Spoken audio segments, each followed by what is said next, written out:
And I'll just catch you up a little bit on what we've been talking about. And so we're going back to Genesis, and we've been following the life of Abraham and his wife Sarah. And as we followed his life, we saw that he was not a godly guy. Did he start out as? He had an ungodly dad. His dad was an idol worshiper, and he came from an ungodly he lived an ungodly life, right? He worshipped idols for the first almost 70 years of his life, 65 years or so of his life. And he had lots of sin and failures in his life, failures of faith. And Abraham, though we saw, was right with God because he believed God and not because he was a righteous guy. But God gifted him righteousness because of his faith, and we've talked about that over and over a few times now, and we've seen that over and over. But even though Abraham had obeyed God and followed God, God came to him, right? God said, go where I'm going to tell you, leave your father's land and your father's family and your father's house and leave your relatives and go to this place that I'll show you where you're going to wander around, and one day your ancestors or your descendants will inherit this land. It'll be their home, right? And even though Abraham obeyed God and followed God, he still struggled with something. Even though he had faith, he believed God's promise, he struggled with something.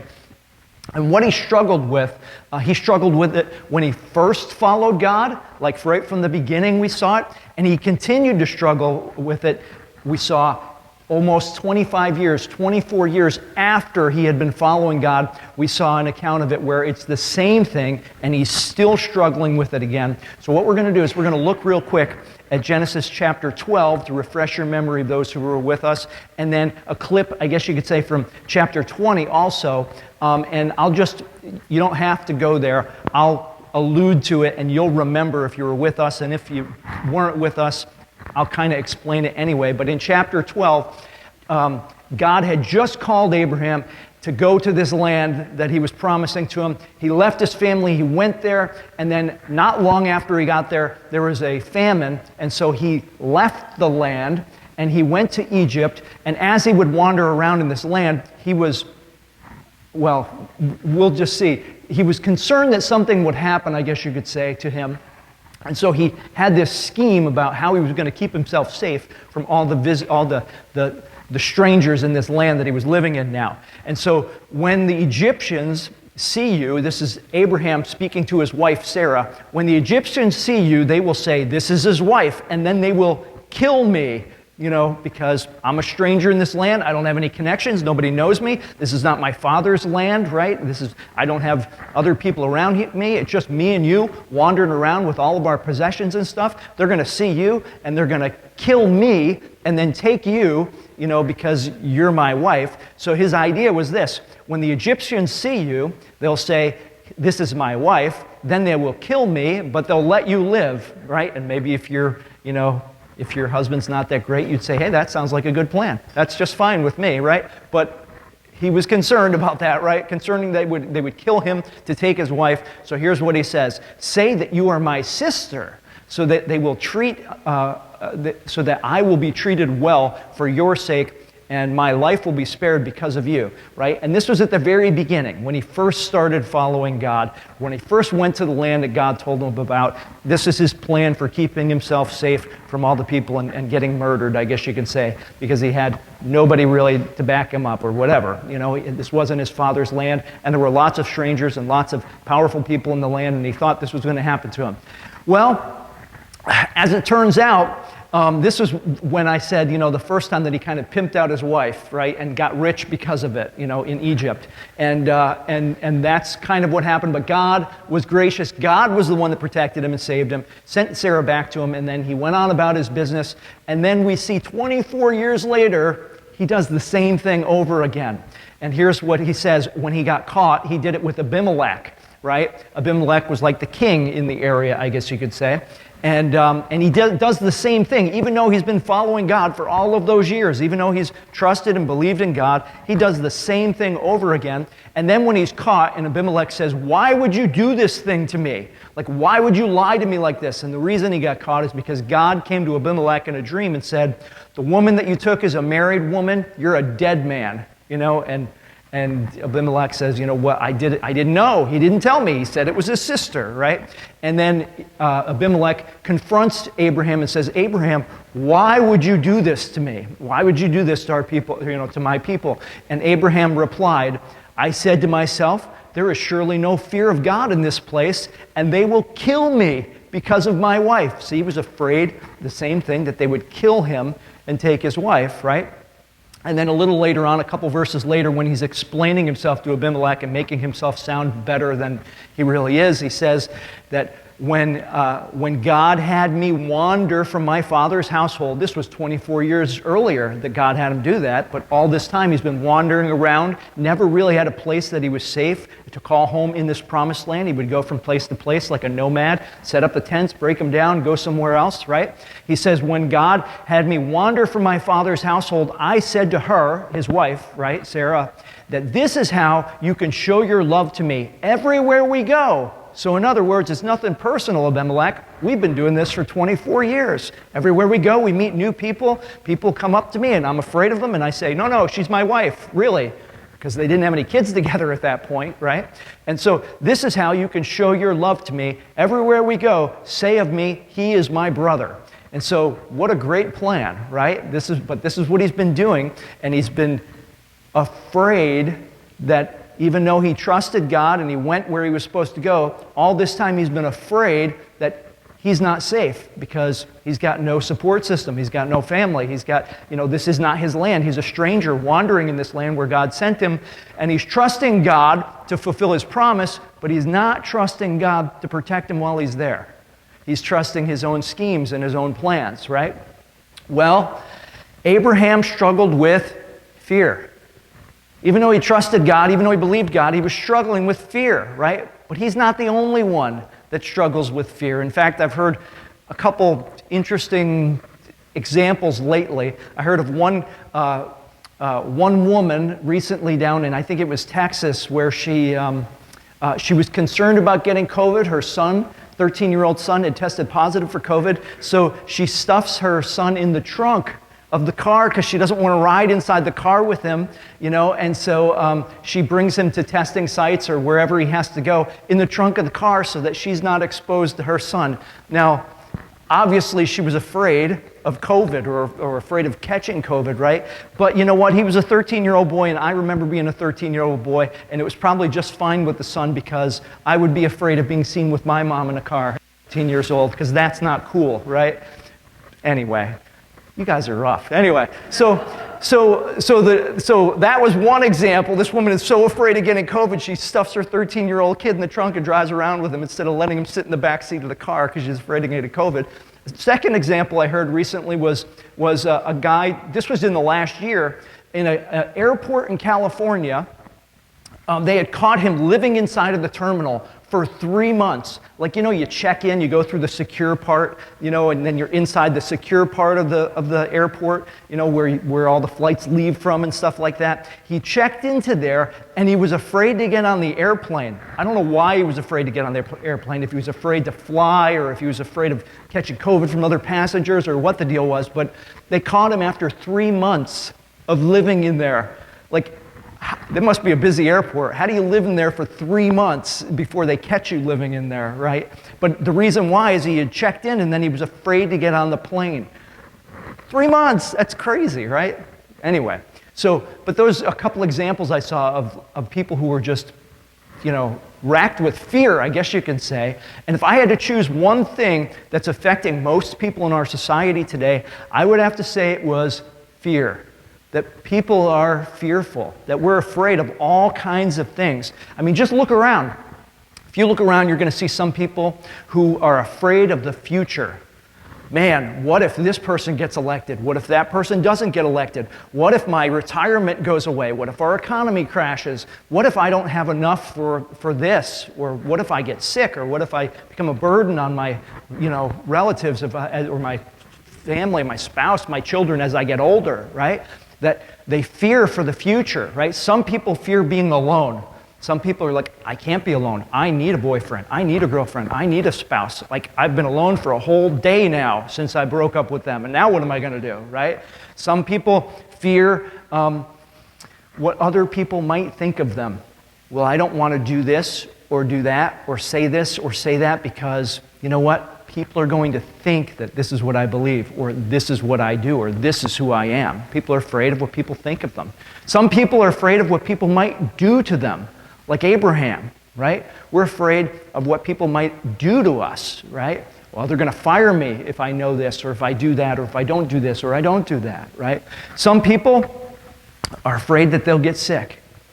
Look around. There's lots of people today afraid of getting sick, right? Some people struggle with the fear of death. In fact, I think all of us at one point or another have struggled with the fear of death, whether it's our own death, right? Or, you know, if you're a Christian or something like that, you say, well, I don't struggle with death anymore. I'm not afraid to die. What about your kids or your grandkids or your spouse, right? We all struggle with the fear of death at some point or another and in some way or another. And you know what? Like Abraham, we have all struggled with fear. And fear is a really strong motivator. And what I mean by that is this, is that fear has the ability to make you do things or not do things. So, you know what? It can cause you to do the wrong things. Fear can cause us to do the wrong things. And you know what? I've seen person after person that married the wrong person because they were afraid of being alone. And this is the first person that said yes or showed any interest in them. I've seen people stay in bad relationships because they feared either what that person would do to them, or they feared what somebody else would think of them, or they feared just being alone and they thought, you know, it's better to be in a bad relationship that I know is going the wrong direction, that I know isn't healthy. It's better to be in that bad relationship than to be by myself because they were afraid of being alone, right? I know people who have listened to the wrong people because they're afraid. Well, I have to listen to my mother-in-law or my parents or my friend or my boss or whoever it is. I have to listen to their advice because if I don't do what they said, what are they going to think of me? Or what are they going to do to me? Or how are they going to treat me? Or this is going to affect our relationship. And it's fear that motivates us, right? Or fear can paralyze us and keep us from doing, not make us do the wrong things, but keep us from doing the right things. Fear can be, I know some people who are so afraid, right? Some people are afraid to get sick and they won't leave their house. They won't see their grandchildren for 2 years. Some people are afraid and it paralyzes them and they don't want to get out of bed because they're afraid of whatever it is in their life, you know, and it keeps them from doing the right things. Some people won't witness for Jesus even though they should because they're afraid if I talk to them about God, it's going to affect my relationship with them. They're going to think I'm a nut job. Well, you are, and so am I, right? But the deal is that, you know, regardless, they're so afraid that they won't do something. They won't take a chance. They won't, you know, obey God, you know, because they think that, you know, somehow, you know, they're going to lose something or something like that. But it's fear, and it paralyzes us sometimes. Sometimes it makes us do the wrong things, and sometimes it keeps us from doing the right things and what we know is right. Standing up for what we believe in, or standing up for what we know is right because we're afraid of what people say, people will think, people will do, right? You know, it shouldn't surprise us that one of the most repeated commands in Scripture is actually, do not be afraid. That's one of the most, if not the most, repeated command in Scripture is, do not be afraid, do not fear, fear not, right? It's all the same thing, right? Don't be afraid, do not be afraid, right? And the reason that this is the most commanded command in Scripture, I guess you could say, is because fear is the opposite of faith. Fear is the opposite of faith. And like Abraham, we might believe God and have faith in His promises, you know, like maybe you believe in God for salvation, right? And okay, I trust God for salvation, but when it comes to practical areas of my life, I struggle with fear in those other areas. So like Abraham believed the promise of God, right? I believe that he's going to do all of these things. I believe the promise God made him, or he believed the promise that God made him, but he struggled with fear, right? And you and I might believe that, you know what? I believe in God. I trust my salvation to God, but I don't trust my finances to God. I don't trust my sex life to God. I don't trust my marriage to God. I don't trust my safety that I won't get sick or whatever it is, right, to God. And I'm not saying, walk across the street without looking both ways. That's not what I'm saying. I'm just saying that sometimes we fear those things so much that they paralyze us or they cause us to do the wrong things instead of the right ones. So how do we make progress?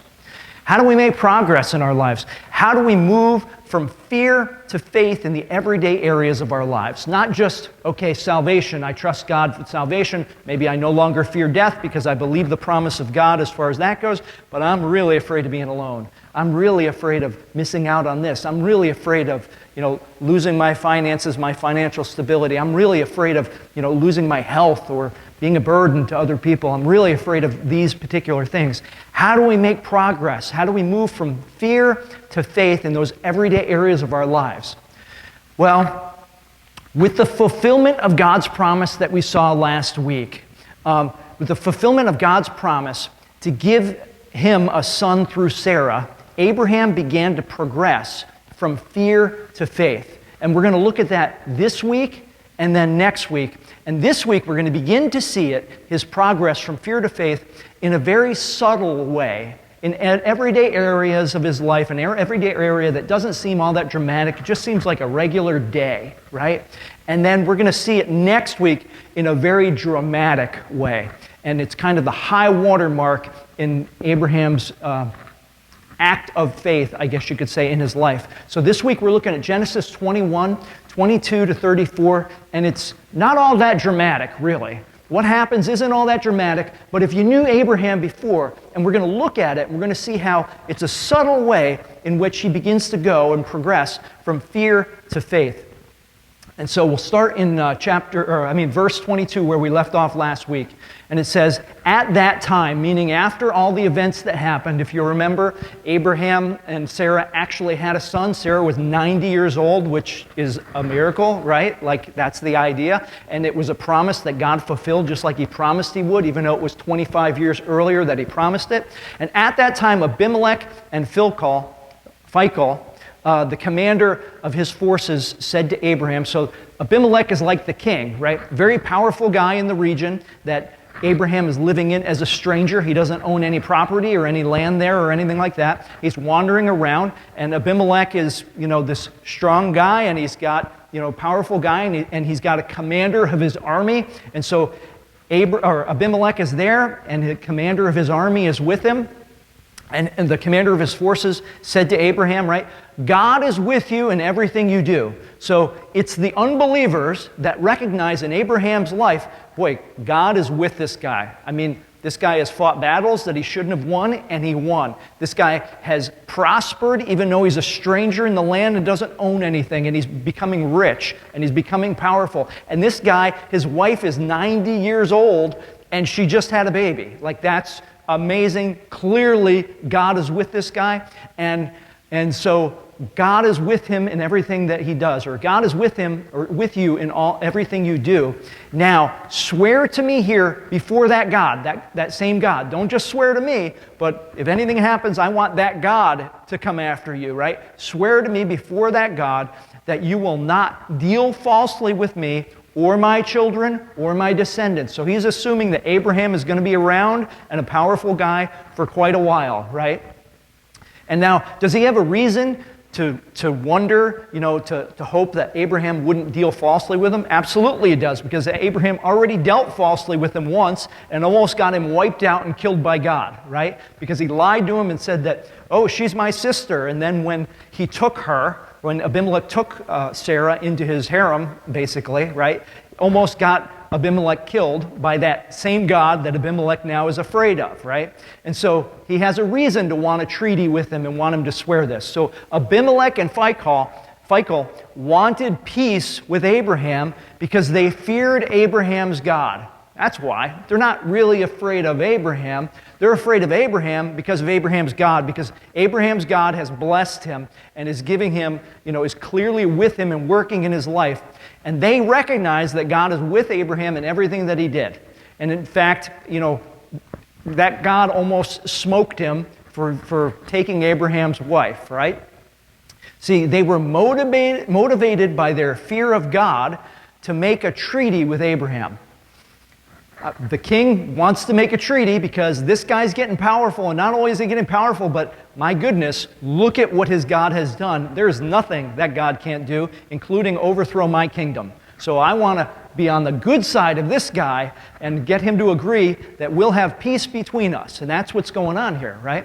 So he says, show me and the country where you now reside as a foreigner the same kindness that I have shown you. In other words, if you remember when we had that last run-in a few years ago, I told you, here's my country, go live wherever you want, move wherever you want, you can live as a foreigner in our country and I won't mess with you at all. I will now come and show me and the people that you're living around here in this country, show us the same kindness, show me the same kindness that I showed you, and going to let you live in peace there. And Abraham said, I swear it. I promise I won't deal falsely. I promise we'll have peace between us, right? And so Abraham swore to deal honestly with Abimelech, and here's why. Because he no longer feared that he would have to rely on his own schemes to protect himself. He recognizes now, after 24 years, 25 years now, maybe a little more by this time, that you know what? God protected me every time. God gave my wife back to me. For 25 years, I thought I was protecting myself, and I recognized that actually God was with me, and He was the one protecting me. I didn't have to protect myself, and when I did protect myself, it all went bad, and God sorted it out anyway, and He was the one that protected me, right? So he swore to deal honestly because he didn't fear anymore that he would have to rely on himself and his own schemes to protect himself. He recognized that God was with him, right? So then Abraham complained. So in the middle of drawing up this treaty with this powerful guy that he used to fear, right, that he was afraid would harm him, maybe kill him, right, he says, okay, I swear, I'll make a treaty with you, I'll deal honestly with you and your descendants, right? But then he complains in the middle of it. In the middle of it, he says, wait a minute, we've got something to take care of, right? Abraham complained to Abimelech about a well of water that Abimelech's servants had seized. And you got to know, if you live in the desert, water is like really, really important, right? Especially you got animals, you got people, you got tents, right? Like if you dig a well, right, to get water, that water is really important because you're not going to live very long in the desert without water, right? So Abraham complained to Abimelech about a well of water that Abimelech's servants had seized, but Abimelech said, I don't know who has done this. You did not tell me, and I heard about it only today, right? So Abraham brought sheep and cattle and gave them to Abimelech, and the two men made a treaty. So they make a treaty that they're going to deal well with each other, and now Abraham wasn't afraid to include resolving the dispute over the well in this treaty with Abimelech, right? He recognized God was with him. And here's what he's thinking by doing this. He's actually acting in faith by doing this because he can bring this up in the middle of this treaty because he says to himself, you know what? If God wanted me to stay in this land and live in this land, then He's going to have to find a way to provide all that I need to live in this land, including, at this point, water, right? God is going to have to provide him safety and peace. If this is really where He wants me to live, this is where He called me to, right? And also what he needed to survive there. In this case, it was water.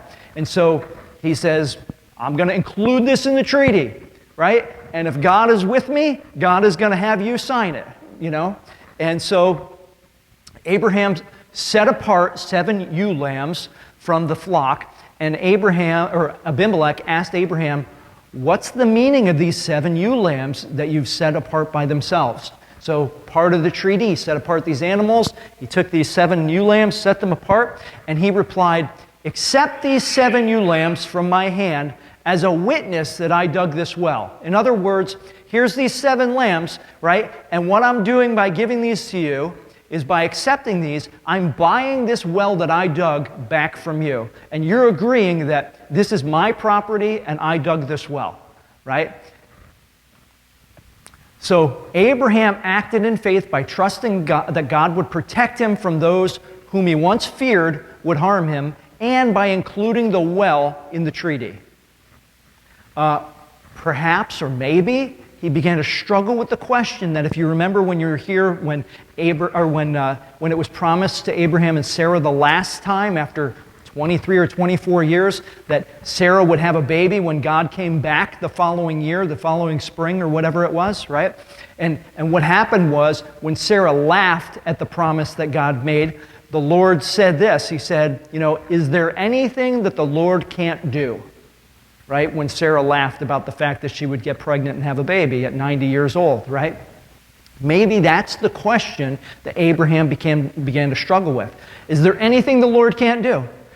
Can he give me peace living as a stranger in this land? Can he protect me? Can he provide what I need, the water for my animals and my family and the ability to live here in the desert? If he wants me to live here, is he going to provide this for me? He can, right? He can do all of these things. And maybe this is the question that Abraham began to struggle with. And he began to recognize that God was with him in everything that he did. So that place was called Beersheba, the place where that treaty was made, where the well was, right? That place was called Beersheba because the two men swore an oath there, and it means well of the oath is probably what it means, right? Because the two men swore an oath there. After the treaty had been made at Beersheba, Abimelech and Phicol, the commander of his forces, returned to the land of the Philistines. That was, a different area of the land that they probably lived in, right? And Abraham planted a tamarisk tree. Now, that may not seem dramatic or whatever to you, but how many people here go on vacation? Like, I go down south for a week or something, once every year or something like that, and we stay in the same place down there, the father's place down there, and I go on vacation, maybe out to my son's house out in Missouri not long ago, last year, just to visit for a little while. And how many people go on vacation and you plant a tree there? Nobody. You know why? Because you're not going to be there long. Abraham has been living in tents and moving around in tents in the land. He's going from place to place to place, and he's never had a place in 25 years to call his home, even though he's in the land, in this big land that God put him in. It's like, how many people plant trees, in the yard of an apartment they're renting? Nobody, because they're not planning on being there forever, and it's not their place, right? Abraham now, he's got a place. God gave him a place now. He's claimed it, right? He dug this well. He bought this well. He owns this property. It's his home now. It's like, okay, now I'm going to plant the tree, and you know what? My kids are going to climb in that tree. Maybe my grandkids maybe are going to climb in that tree, right? And he planted this tree there in Beersheba, and there he called on the name of the Lord. So he plants this tree. That's where he's going to worship. That's where he's going to call on the name of the Lord, the eternal God, right? And if God says it's going to happen, it's going to happen.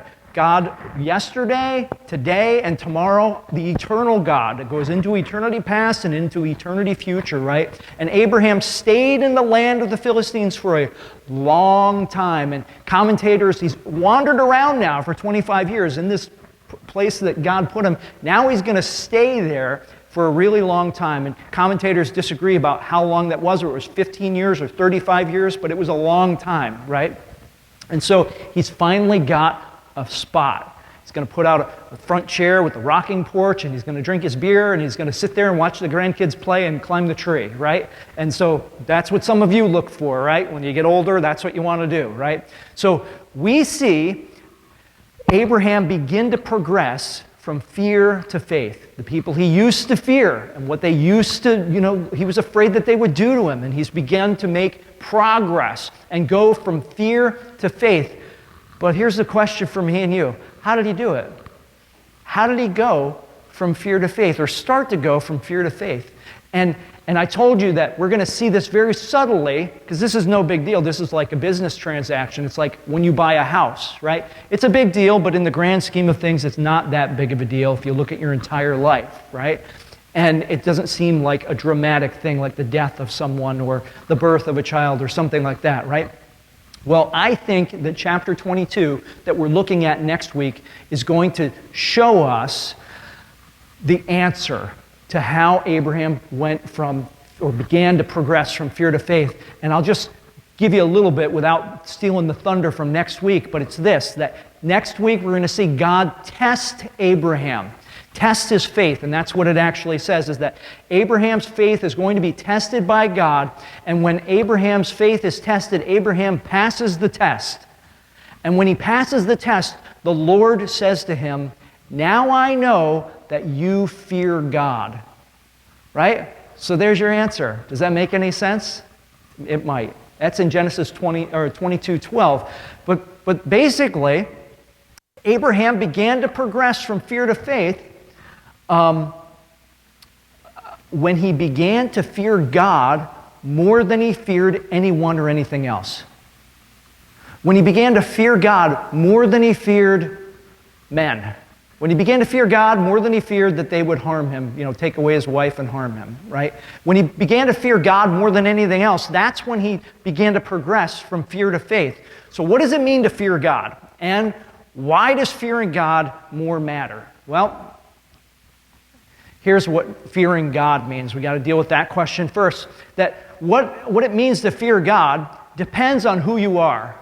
Does that make any sense? No, but it might in a second. So let me explain to you. I grew up right here in Honesdale, and my mother left our family when I was probably 12-ish years old or something like that, 11, 12 years old or something like that. And my dad was a single dad, raising me and my sister, but it was mostly me and my dad. And we lived down here on Park Street. We moved down here across from the hospital in those double homes over there. And there was a bunch of kids in the neighborhood, and everybody back then, if you were 12, 13 years old, rode your bicycle all over the place. We rode up to the pool. We rode down to Kmart. We rode to the old Little League field across from the rope factory.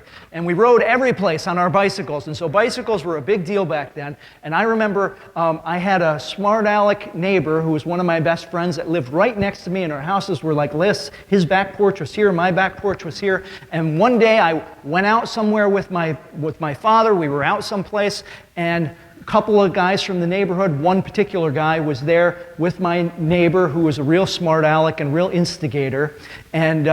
And the one kid's tire he had a flat tire, right? He had a hole in his inner tube. And so my instigator neighbor friend said to him, "Well, Tim's bike is right there on his back porch."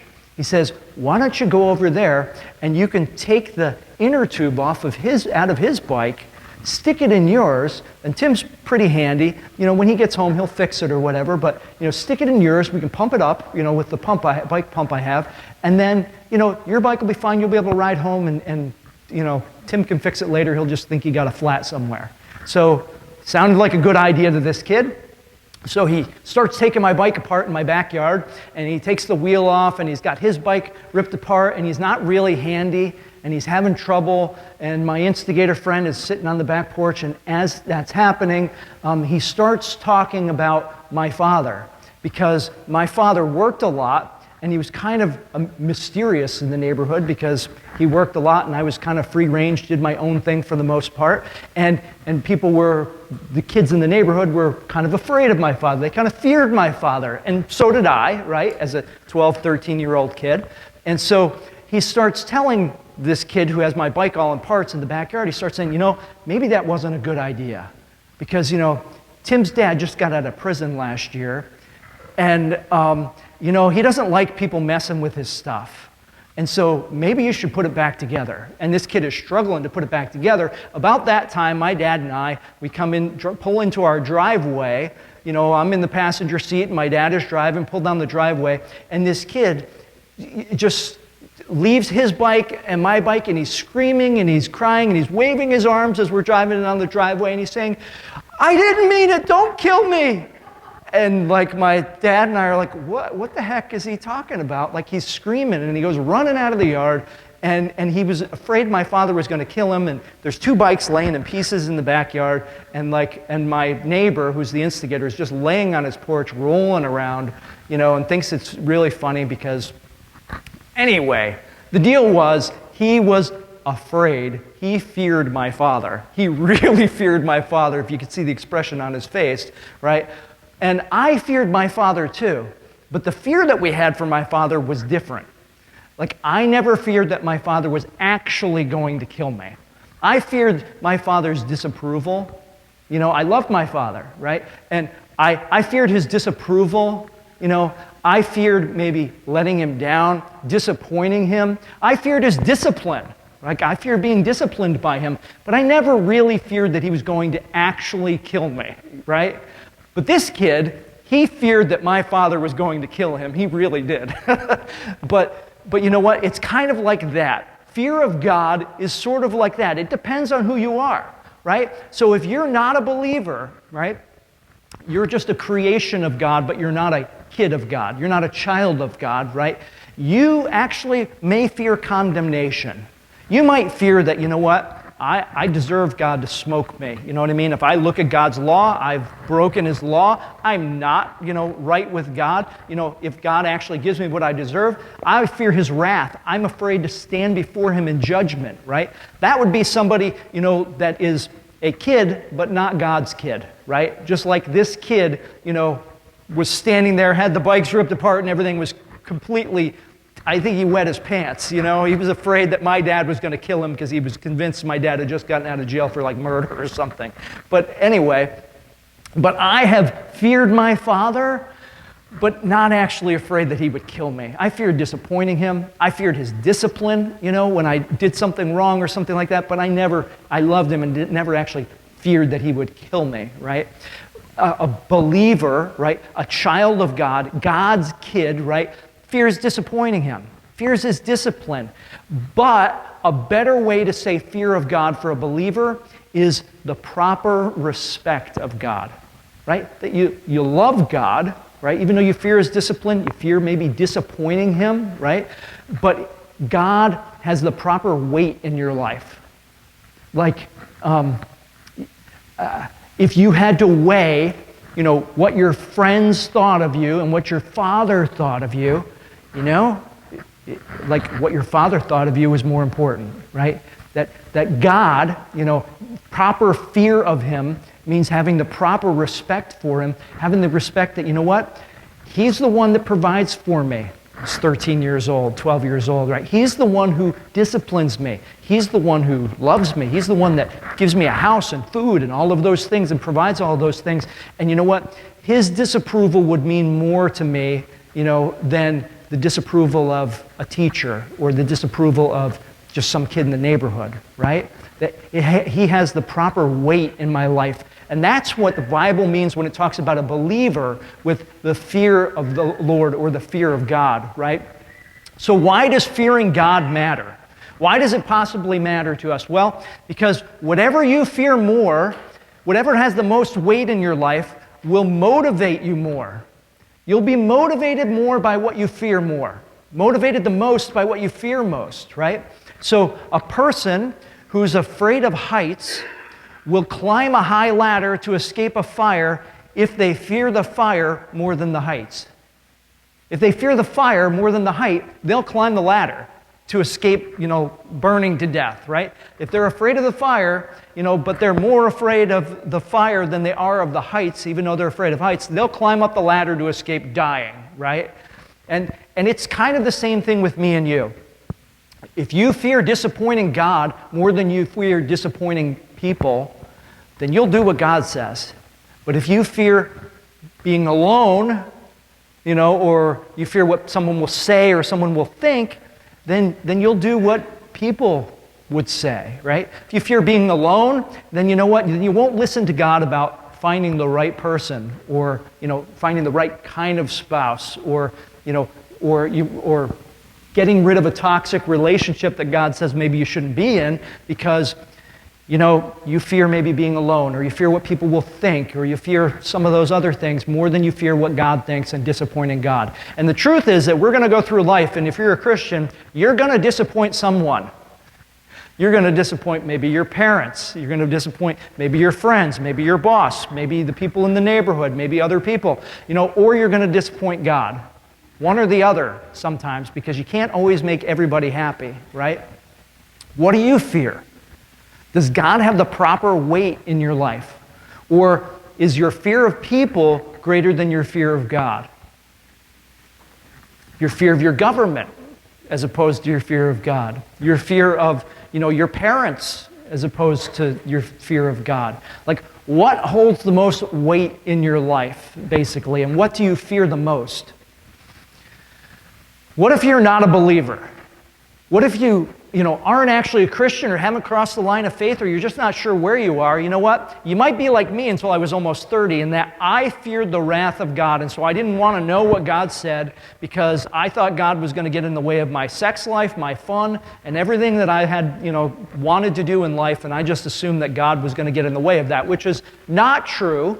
But for the sake of this argument, if you're not a believer and you fear God's wrath, deep down in your heart, you're like, I don't want to die, because if I die, I'm going to face God in judgment, and I don't think I want to face God in judgment, right? Like, I'm not ready to do that, right? Well, there is good news for you. And the good news is this, that the scriptures actually say that fear of the Lord is the beginning of wisdom. That means if you're afraid to die, if you're afraid to stand before God in judgment because, you know what, I've lied, I've stolen, I've done things that I shouldn't have done, and I'm not right with God under my own merit, this is the good news. Proverbs 9:10 says this, the fear of the Lord is the beginning of wisdom, and knowledge of the Holy One is understanding. In other words, our wisdom, our, becoming right with God, right, begins with fearing God and fearing judgment and fearing death, right? So it's good news that just like Abraham, this is the good news for those of you who don't know God yet, who aren't fearing God, that think, well, I'm just a good person, or, well, God really won't judge me that way, but if God judged me by the 10 Commandments, I would be guilty with no ability to be right on my own, because I've lied, I've stolen, I've, lusted after people I'm not married to, I've broken all 10 Commandments in thought, word, or deed, right?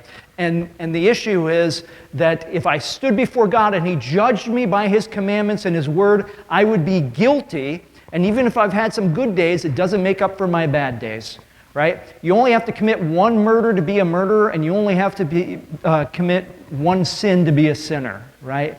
And so none of us are right before God. But the good news is this, that just like Abraham dug a well, but later had to buy it back from Abimelech with 7 lambs, right? Just like he did that, God created us.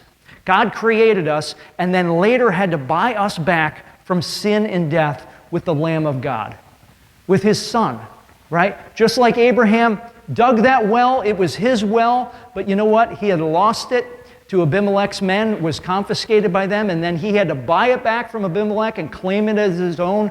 God did the same thing with you and I, that all of us are God's creation, and then He did something about the fact that we were taken away, just like Abraham did with the well. He sent His Son to die in our place for our sin, to pay the price that you and I paid so that He could buy us back from sin and death. And just like Abraham, by faith, trusted that God would provide all that he needed to live in the promised land, right? If God wants me to live here, then He's going to have to provide me with safety. He's going to have to provide me with peace. He's going to have to provide me with the water in which to live here in this place where He told me to live. He's going to have to provide it all. Well, by faith, He'll provide everything that we need too. What He'll provide by faith is forgiveness for our sins, and He'll provide us with the righteousness that we need because we can't be righteous on our own. That we can't live up to His standard, but because He bought us back with His Son, that Jesus lived the righteous life and earned the righteousness that we need to be right with God, and then He gifted it, gave it to us. Not that we're good people, we're not good, but God was good. Jesus was good, and because He was good, He gifted us by faith, if we receive it by faith, the righteousness that we need to be right with God and to live up to His standard, because we can't do it. So He sent His Son to do it for us, right? And He'll provide everything that we need through our faith, right, to be right with Him. For those of us who, by faith, right, have become children of God, if you're a Christian, if you are a believer, right, we need to overcome our fear of other things by having the proper fear of God in our lives. So in Luke 12, 4-5, this is what Jesus says. Jesus is talking to His disciples, and He's sending them out to go out into the world and to talk about Him and to do things and to be His witnesses, basically. And and here's what he says to them, because they're going to deal with standing before governors and rulers and governments, and they're going to standing before people who will give them a hard time and stand before people who will persecute them. And here's what he says to them, partially anyway. He says, I tell you, my friends, do not be afraid of those who kill the body and after that can do no more. So you know what? Your government potentially, right, could kill you. You know what? COVID could potentially kill you. You know what? Your parents could possibly kill you, right? I'm a parent, that's why I can say that. And I have kids. But what more can they do to you other than persecute you and kill you? Nothing, right? I tell you, my friends, do not be afraid of those who kill the body and after that can do no more. But I will show you whom you should fear. Fear him who, after your body has been killed, has authority to throw you into hell. Yes, I tell you, fear him. And that's what he's talking about. In the grand scheme of things, you know what? The people we fear, what are they going to think of me? What are they going to say about me? What are they going to do to me, right? The people we fear, the things we fear, they can take away our life, and then they can't do anything else. There's nothing else they can do. But God has the authority to do far more. God has the authority to take away our eternal life. God has the authority to throw us in hell, right? And take away, not just our body, but our soul, basically, right? And torment our soul, right? In hell, right? And he's not saying that they would do that, because after this, he goes on and he says, think of, the sparrows. Not one of them dies without God knowing it, and it's the same way with God with his children. And then he says, and you know what? Even the hairs on your head, God knows how many there are. And you know what? Not one of them falls out. Not one of them, turns gray without God knowing about it, right? That God is in control of all of those things, right? And all of the people we fear, all of the things that we fear, you know what? Once you're dead, they can't do a thing to you, but God can.